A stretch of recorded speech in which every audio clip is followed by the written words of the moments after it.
గత 2 రోజులుగా వైసీపీ నాయకులు కొంతమంది వాళ్ళ సోషల్ మీడియాలో వాట్సాప్ గ్రూపుల్లో ఏదో జరిగిపోయింది, ఏదో అన్యాయం జరిగిపోయింది అనే విధంగా అనేక రకమైనటువంటి పోస్టులు పెట్టడం నేను చూశాను. చాలా బాధ అనిపించింది. అయ్యా, మనం ఇచ్చాపురం నియోజకవర్గంలో ఉన్నాం. ఒక సామాజిక వర్గం, అత్యంత వెనుకబడినటువంటి సామాజిక వర్గం. ఈరోజు కూడా మీరు చూస్తే కొన్ని గ్రామాల్లో బెంతొరియా గ్రామాలకి వెళ్ళాలంటే వాళ్ళు జీవన స్థితిగతులు చూస్తే బాధ, భయం కూడా వేసినటువంటి పరిస్థితులు మనం చూస్తున్నాం.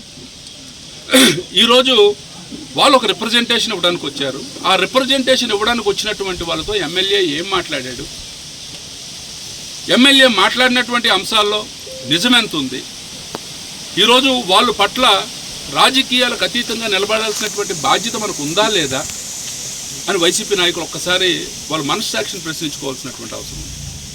ఏదో జరిగిపోయింది, ఎమ్మెల్యే ఇమేజ్ డ్యామేజ్ చేద్దాము అని ఒక తపన తప్ప ఏ రకమైనటువంటి కార్యక్రమాలు కూడా అక్కడ కనిపించట్లేదు. నేను వైసీపీ నాయకులకి చాలా స్ట్రైట్గా ఒక క్వశ్చన్ అడుగుతున్నాను. ఓకే, నేను ఒక తప్పు మాట మాట్లాడాను, దానికి క్షమించమని నేను డైరెక్ట్గా ప్రెస్ ముందుకు వచ్చి నేను చెప్తున్నాను. నాకు బాధ్యత ఉంది కాబట్టి.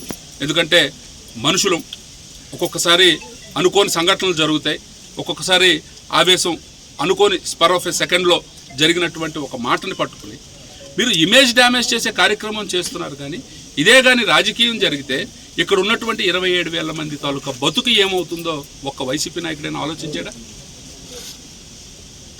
మీరు ఇష్టానుసారం ఎవరిని సపోర్ట్ చేస్తున్నారు? మీరు, నేను అంటున్నది వాళ్ళు క్లెయిమ్ చేస్తున్నారు. ఇక్కడ ప్రజాప్రతినిధులుగా మనం ఉన్నాం. బాధ్యతగా మనము ప్రభుత్వాల దృష్టికి తీసుకుని వెళ్ళి వాళ్ళ సమస్యకి సానుకూలమైనటువంటి పరిష్కారాన్ని తీసుకురావాలి అంటే అందరి సహాయం అవసరం. ఏదో తెలుగుదేశం పార్టీ వాడు కదా దొరికాడు, ఇష్టానుసారంగా మనం పోస్టులు పెట్టేద్దాం, ప్రజలు మనసుల్లో ఏదో చేసేద్దాము అని అంటే ఒకటి గుర్తుపెట్టుకోండి. ఇక్కడ ఉన్నది తెలుగుదేశం పార్టీ, ఇక్కడ ఉన్నది కూటమి ప్రభుత్వం, ఇక్కడ ఉన్నది బెందాల అశోక్. మీరేదో తాటాకు చప్పులకి జడిసిపోతాడు అనుకుంటే ఖచ్చితంగా అదైతే మాత్రం కాదు. వైసీపీ నాయకులు తెలుసుకోవాలి. నా ఇమేజ్ని డ్యామేజ్ చేయాలి అనుకుని మీరు ఎంత అధపాతాలకు వెళ్ళిపోతున్నారో ఒక్కసారి మీకు మీరు ఆలోచించుకోండి. ఇది ఒక సామాజిక వర్గానికి సంబంధించినటువంటి ఒక సమస్య. ఈరోజు నిజంగా ఒక్కసారి ఇక్కడ ఉన్నటువంటి పెద్దలందరూ కూడా, ఎందుకంటే మన నియోజకవర్గం వాళ్ళందరికీ తెలుసు వాళ్ళ పరిస్థితులు, వాళ్ళ జీవన స్థితిగతులు ఎలా ఉన్నాయో. ఎవరైనా బయట నుంచి వచ్చినటువంటి వ్యక్తులు ఒక్కసారి వచ్చి ఆ సామాజిక వర్గాలు నివసిస్తున్నటువంటి ప్రదేశాలు చూడండి, వాళ్ళకు ఉన్నటువంటి సమస్యలు చూడండి.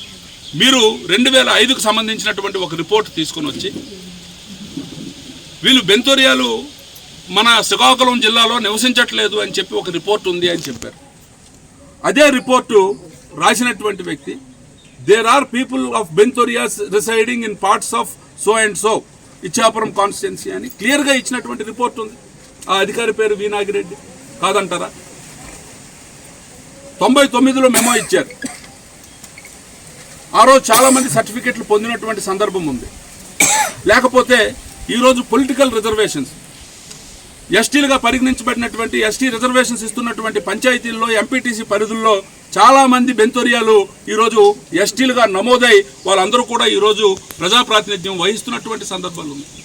ఇవన్నీ చర్చిద్దామంటున్నాను. వాళ్ళకు ఉన్నటువంటి పాజిటివ్ ఎవిడెన్సెస్ వాళ్ళకు ఉన్నాయి, మీకున్నటువంటి ఎవిడెన్సెస్ మీ దగ్గర ఉన్నాయి. ఒక న్యూట్రల్ ప్లాట్ఫామ్ మీదకి వద్దాం, వచ్చి చర్చిద్దాం తప్ప ఏదో స్పర్ ఆఫ్ ఎ సెకండ్. ఈరోజు నేను ఒక వీడియో చూశాను. నేను ఒరియా చదువుకున్నటువంటి కుర్రవాడిని కాబట్టి ఆ రకంగా సంబోధించాను, మేబీ కావచ్చు. కానీ ఒక చర్చ జరుగుతున్నప్పుడు, ఒక అర్థవంతమైనటువంటి చర్చ జరుగుతున్నప్పుడు, ఒక వ్యక్తి తప్పుగా మాట్లాడినప్పుడు ఆ స్ప్లిట్ సెకండ్లో ఎవరికైనా సరే కొంత ఆవేశం రావడం అనేది సహజం. ఆ రకంగానే నేను రియాక్ట్ అయ్యాను తప్ప ఎవరిని, మరీ ముఖ్యంగా చెప్తున్నాను, ఆ రోజు కూడా మీరు నా వాయిస్ క్లియర్గా వినండి, ఆ వీడియోని ఆశాంతం చూడండి. చూసిన తర్వాత ఏది తప్పు ఏది ఒప్పు అని మీరు నిర్ధారించుకుని ఈరోజు మీరు కార్యక్రమాలు చేస్తే బాగుంటుంది అనే విషయాన్ని ఒకసారి అక్కడ నాయకత్వం వహిస్తున్నటువంటి పెద్దలందరూ కూడా గమనించాల్సిందిగా కోరుకుంటున్నాను.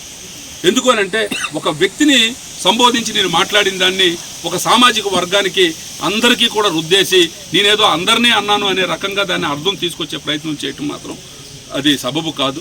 దయించి అర్థం చేసుకోవాల్సినటువంటి అవసరం ఉందని అక్కడ ఉన్నటువంటి నాయకత్వానికి చెప్తున్నాను. ఇక్కడ ఉన్నటువంటి వైసీపీ నాయకులు కూడా దయించి రాజకీయాలు మనం వేరే రకంగా చేసుకుందాం. అభివృద్ధి విషయంలోనూ ఒక ప్రజలకు, ఎందుకంటే మీకు తెలుసు ముఖ్యంగా ఈ నియోజకవర్గంలో ఉన్నటువంటి అతిపెద్ద సమస్యల్లో ప్రథమమైనటువంటి సమస్య ఇక్కడ ఉన్నటువంటి బెంతోరియా సోదరులకు సంబంధించినటువంటి సమస్య. మీకు తెలుసు వైసీపీ నాయకులు, ఇప్పుడు వైసీపీ నాయకులు, అప్పుడు కాంగ్రెస్ నాయకులు, ఇది ఏ రకంగా దీన్ని ఇబ్బందులు పెట్టినటువంటి పరిస్థితి ఉందో మీకు తెలుసు. నిన్న మొన్నటి వరకు వాళ్ళకి ఇంటిగ్రేటెడ్ సర్టిఫికేట్ వచ్చినటువంటి నేటివిటీ సర్టిఫికేట్ వచ్చినటువంటి సందర్భం కూడా గత 5 ఏళ్లలో మీ వల్ల వాళ్ళకి ఈరోజు నేటివిటీ సర్టిఫికేట్ కూడా రానటువంటి సందర్భాలు మీకు అందరికీ తెలుసు. దేని గురించి మనం మాట్లాడాలి? ఇప్పుడు కూడా మనం రాజకీయమే చేస్తామా? కడుపు కష్టంతో ఉన్నటువంటి సోదరుల పక్కన అండగా నిలబడాల్సినటువంటి బాధ్యత మన మీద లేదా? ఏదో ఒక రకమైనటువంటి రాజకీయం చేసేసి ఎవరో ఇమేజ్ డ్యామేజ్ చేయాలన్న తాపత్రయంతో మీరు ఒక సామాజిక వర్గానికి అన్యాయం చేస్తున్నారు అన్న విషయాన్ని వైసీపీ నాయకులందరూ కూడా గమనించాల్సినటువంటి అవసరం.